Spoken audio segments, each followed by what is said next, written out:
Nuestra idea era más hacer un workshop donde ustedes algunos pasos lo vayan siguiendo y se vayan sacando el miedo de usar Docker. Pero por la cantidad de gente, por ahí, nada, salteamos un poco eso y lo dejamos a los que puedan seguir, si quieren, lo pueden seguir y de última nos interrumpen. Pero vamos a hacer más la introducción y nosotros ir mostrando paso a paso qué es lo que iría pasando. Les habíamos dejado en la presentación cómo instalar Docker. ¿Cuántos tienen instalado Docker? ¿Cuántos lo hicieron alguna vez? Bien. ¿Alguno intentó y fracasó rotundamente? ¿Uno? ¿Instalar? Ah, ok. ¿Instalar?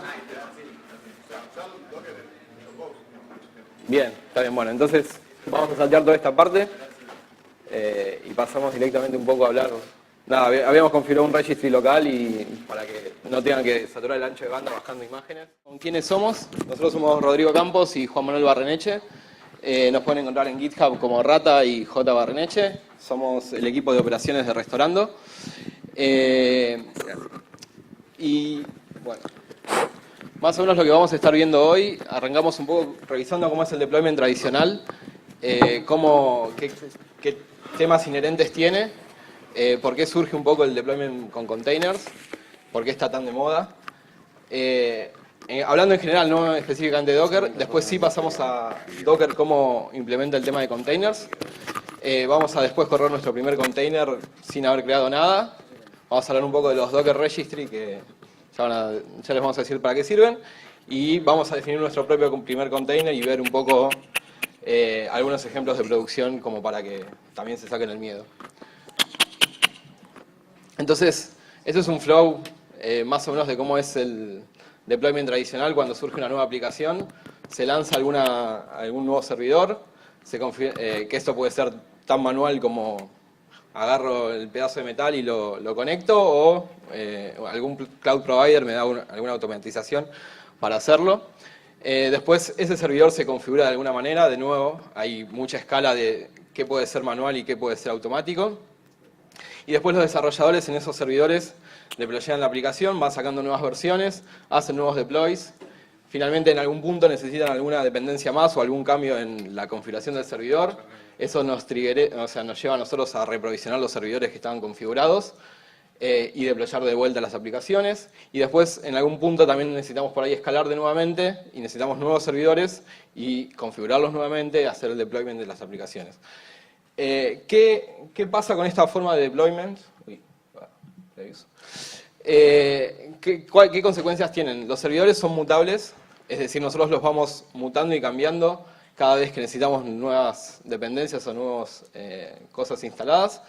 Y esto por más que sea muy automático, nos puede llegar a generar posibles diferencias entre los ambientes de producción y los ambientes previos.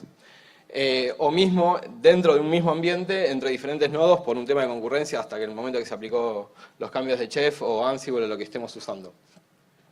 Esto también nos puede generar conflictos entre aplicaciones si estas aplicaciones están compartiendo el servidor, porque dos aplicaciones podrían requerir diferentes versiones de Ruby y eso es más difícil de automatizar o no vale la pena y entonces terminamos levantando un nuevo servidor para una aplicación, para otra versión de Ruby, lo que nos lleva a desperdicio de recursos porque esos servidores no los estamos usando completamente.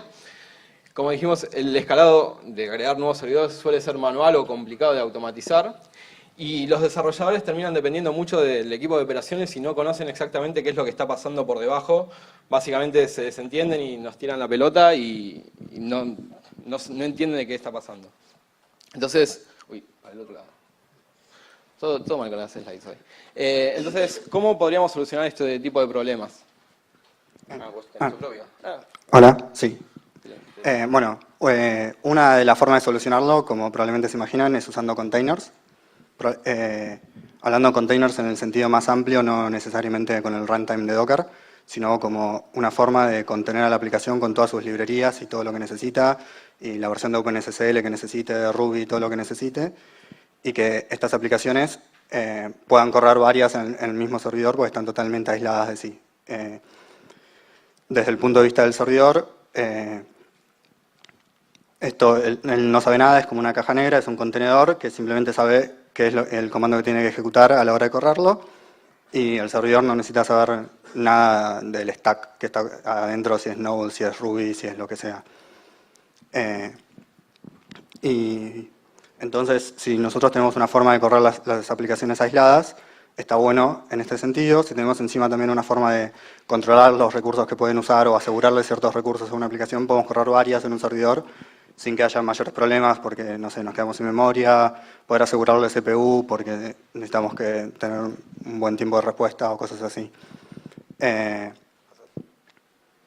Entonces, un deployment con containers tiene ventajas y desventajas, o cosas buenas y cosas malas. Una de las ventajas sería, por ejemplo, que los desarrolladores pueden elegir qué versión, no hay que coordinar entre otros equipos si usamos tal versión de OpenSSL, tal otra, tal versión de Ruby. Cada uno hace lo que quiere porque está dentro de su container, totalmente aislado. Y bueno, tienen más libertad, pueden elegir bien cómo va a correr el container, correrlo en su máquina local y es exactamente lo mismo, se va a correr en staging o en producción más adelante. Eso también saca dependencia con el equipo de operaciones porque si necesitas cierta configuración de Nginx, ponele, o necesitas cambiar la versión de Nginx, pues no puedes usar cierto feature de redirects o rewrites o cosas. En general hay que pedirle al equipo de operaciones, de infraestructura o como le llamen, que instalen eso, recién ahí se puede hacer el deploy, y si habían cambiado una configuración que la tienen que cambiar, que la cambiaban ellos, y sale mal, hay que hacer el rollback, también hay que hacer el rollback de la configuración por ahí, requiriendo de vuelta el equipo de operaciones. También si tenemos los procesos aislados, podemos monitorear muy bien el uso de CPU, de memoria, o de los recursos que usen, y sin mezclarnos con el ruido que puede tener el servidor, con procesos para el cliente de HCP, cualquier otra cosa que corre en el servidor que es necesario para que el servidor esté corriendo, pero que no hace al uso de recursos de nuestra aplicación. Y bueno, estos containers, por ejemplo, podrían tener todas las dependencias que la aplicación necesita para correr, y eso es fácilmente adaptable a buenas prácticas como la de 12-Factor App, que entre otras cosas dice que tengas todas tus dependencias y que estés como autocontenido, seas autosuficiente. Ahora, como desventajas es que, bueno, en general esto se suele usar en el mundo de los microservicios, donde tenés muchos servicios, pues son chiquitos, entonces tenés un montón de containers de Docker para manejar, lo querés poner en distintas máquinas, querés asegurarte que cada uno tenga el CPU que requiere.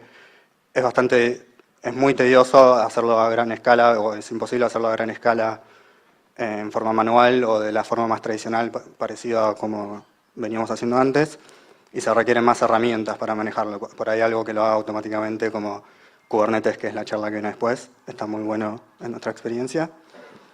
Bueno, también esto de containers es claramente un layer más de abstracción, estamos abstrayendo, y eso es un nivel más de indirección, es más complejo, es algo más que hay que entender, es algo más que posiblemente puede causar problemas y hay que tenerlo en cuenta a la hora de debuguear y esas cosas.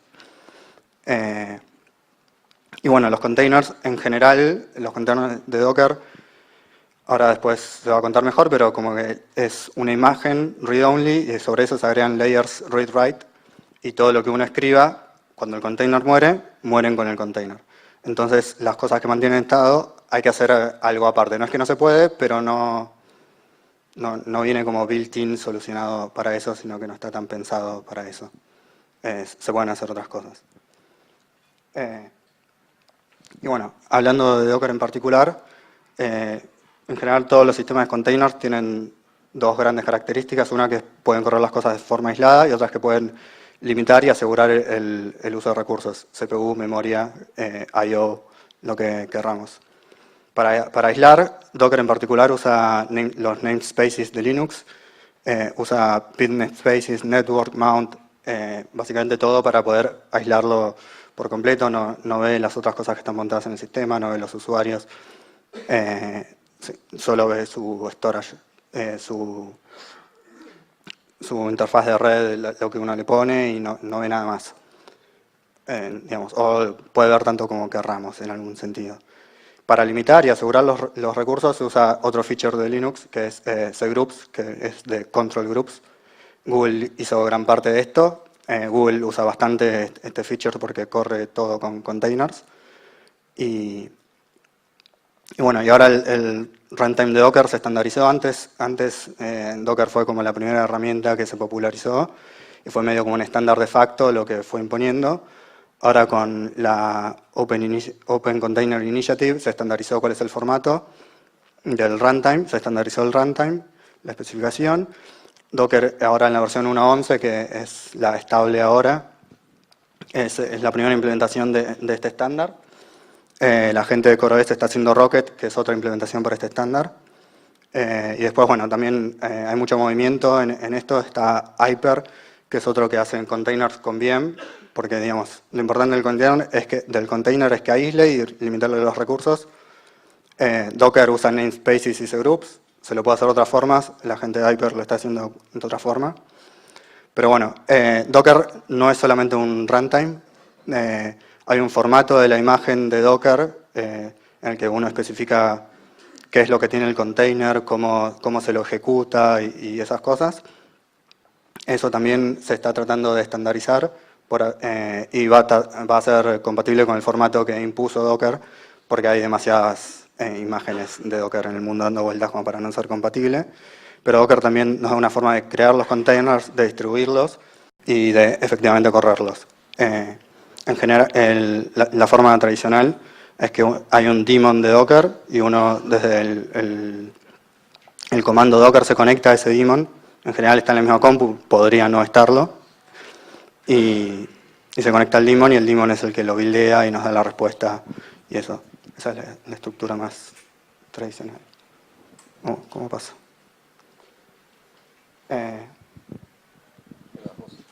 No sé. No, bueno, ya dado una introducción, la idea ahora era entonces correr un primer container. Habíamos dicho que antes, con la forma tradicional, era difícil por ahí correr dos versiones de algún paquete en una misma máquina. Entonces, la idea acá era mostrarles un poco lo simple que es con Docker una vez instalado. Docker run, nombre de la imagen a correr. Lo que habíamos puesto IP 5000 era para usar un registry nuestro que está levantado acá en esta IP. Si no quieren bajarse las imágenes desde internet, localmente pueden usar esta IP. Y después el siguiente paso es Docker PS, que muestra los procesos corriendo. El primer comando levanta un Nginx y lo apunta a algún puerto libre de la máquina. El segundo comando levanta otra versión. Con Docker PS podemos ver esos dos procesos corriendo. Bueno, mencionamos muchos conceptos y queríamos un poco aclararlos, a qué se refiere cada uno. Los containers de Docker es básicamente una imagen corriendo, un proceso activo ejecutándose, y todos los containers parten de una imagen y a medida que necesitan escribir a disco van generando nuevos layers. Pero básicamente después cuando muera esos layers van a desaparecer y la imagen read only no cambió para nada. O sea que si yo vuelvo a levantar el container voy a partir de lo mismo, ya sea que esté en el ambiente de staging o esté en el ambiente de producción o esté en otro ambiente o lo que sea. Así como dijimos, bueno, entonces nosotros para levantar un container necesitamos una imagen base. Esa imagen de vuelta es read only y se arma a partir de otras imágenes, o sea se va construyendo de vuelta también por layers y cada imagen es inmutable, cada paso intermedio también es inmutable. Como nosotros generamos entonces un montón de imágenes, porque incluso cuando genero una nueva versión de mi aplicación, yo no puedo cambiar la imagen anterior porque esa era read only, esa es otra imagen. Nosotros queremos cambiar una nueva, generar una nueva versión, e incluso si hubiera algún problema con la nueva versión, quiero volver a la anterior. Entonces empezamos a tener un montón de esos artefactos que tenemos que administrar de alguna manera. Esos artefactos se guardan en lo que Docker denomina el registry, que el registry tiene como un nombre y después cada una de esas imágenes identificada por un ya o tagueada con un nombre que nosotros demos a conocer. El tag típico es latest, que es la última versión, pero podríamos ir tagueándolas de otra manera. El registry entonces almacena todas esas imágenes, les dio algún nombre y nos permite recuperarlas para poder correr los containers, la versión exactamente que nosotros queremos.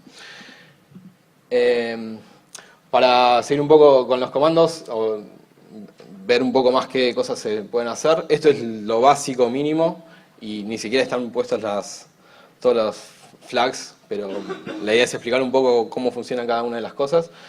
Ya vimos Docker Run, que lo que tomó inicialmente fue el nombre de una imagen. En el ejemplo que nosotros habíamos puesto, el registry al que apuntamos podía ser un registry local, o puede ser, si uno no lo especifica, lo toma el registry de Docker Hub. Y eso lo que hace es, se baja la imagen correspondiente del nombre que le dijiste y levanta un nuevo container y le empieza a correr el proceso. Y tiene flags como por ejemplo el "-p" que nosotros pusimos para exponer todos los puertos que están declarados a algún puerto random del host, de manera tal de, bueno, ya poder empezar a usarlo o mapear, decir, bueno, el puerto 80 lo quiero en el 8080. Docker Images me permite ver todas las imágenes que tiene registrada el runtime. Docker Pool te permite bajarla y que muchas veces lo necesitas para armar una nueva imagen. Docker Build es donde ya nosotros empezamos a construir estas imágenes y lo que recibe por parámetros es el directorio que queremos usar de contexto. Docker PS nos permite ver cuáles son los containers que están corriendo y también podemos ver los logs de cada uno de estos containers, ya sea que hayan terminado o no, se puede acceder. Iba yo, ¿no? Bien. Me dejaste. Bueno, ¿cómo se definen las imágenes? Ahora, las imágenes se van especificando paso a paso en un archivo que se conoce como Dockerfile. Cada imagen se compone, como mencioné antes, de uno o más layers y si un layer intermedio cambia, no hace falta rearmar todos los layers anteriores. Una vez que se terminó de armar la imagen, ya, como dijimos, es inmutable y no se cambia. Y de alguna manera se usa un repositorio, un nombre que va a ser la aplicación o Nginx o lo que fuera, y un tag para identificarla. Al momento de construirlo, como dijimos, recibe el contexto, que es un set de archivos que van a servir para construir esa imagen, para agregarle información o correr cosas. Bueno, acá vemos, este es un ejemplo muy sencillo, pero créanos que después cuando estás en producción tampoco es que necesitas tantas cosas distintas a esto, por ahí hay cosas que se hacen más por optimización que por otro motivo. Partimos de vuelta, como mencioné, de una imagen base, en este caso la base de Debian Jessie. Debian es el nombre del repositorio y el tag es Jessie. Podemos correr algunos comandos como apt-get update e instalar Nginx. Perdón, me faltó aclarar una cosa. Este ejemplo está basado en lo que al principio de los slides, los que querían, se podían clonar un repositorio que se llama restaurando/Docker Workshop, y está este Dockerfile y está el ejemplo exacto para correr y buildear. O sea, si quieren pueden bajárselo y hacer docker build .